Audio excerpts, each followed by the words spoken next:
Kapatid, ba't naman ganun ginagawa mo? Nag-inis tayo ng maayos. Nakakainis kasi kapatid. Ako lang yung nagdadaspan. Dami-dami natin. Di ba lang nila ako tulungan? Sa susunod kapatid, dahil mo ah. Oo kapatid, dahil gusto mo kasi dito.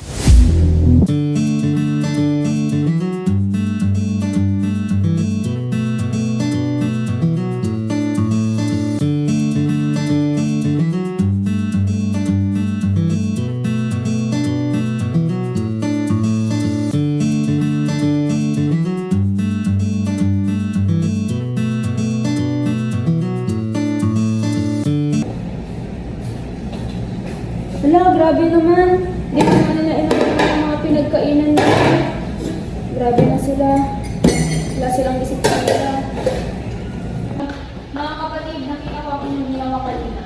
Iniwan nyo na lamang yung mga pinagkainan nyo sa may lababo at hindi nyo hinugasan. Sana naman sa susunod ay hugasan nyo na ito kasi tayo din yung mapapagalitan. Pasensya na sa ginawa namin kapatid. Hindi na namin ulit sa susunod.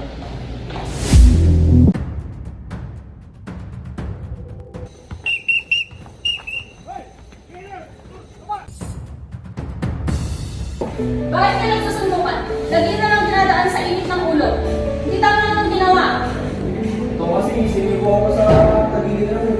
Yan na naman, nagsusumbatan na naman kayo. Pwede na naman pag-usapan niya ng maayos. Kung may problema, pag-usapan ng maayos. Hindi dinadaan sa mga ganyang bagay. Pasensya na pare. Sorry, pre.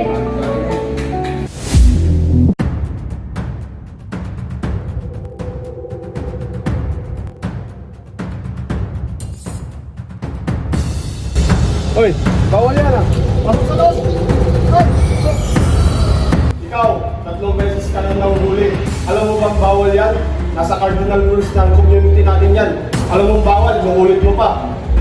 Kaya nga, dapat parusahan ng mga ginagawa niya. Kaya nga, dapat parusahan ng mga yan.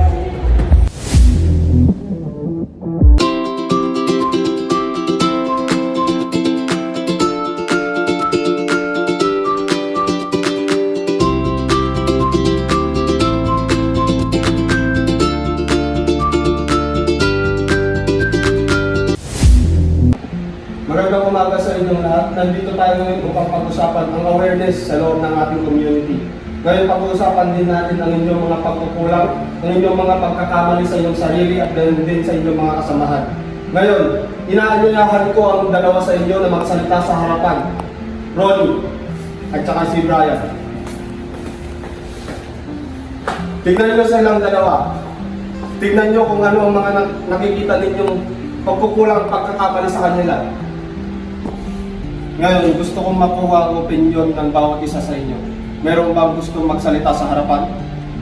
Ako po.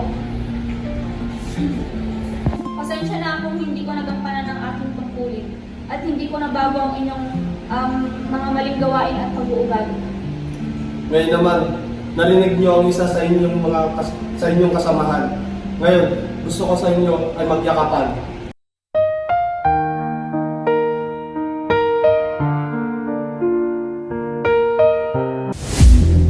Wala ka talagang kadala-dala.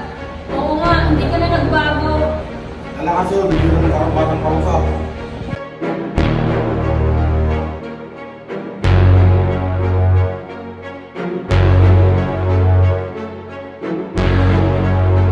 I wish the heaven had visiting hours. Wow. So I could just show up. La vida es un carro.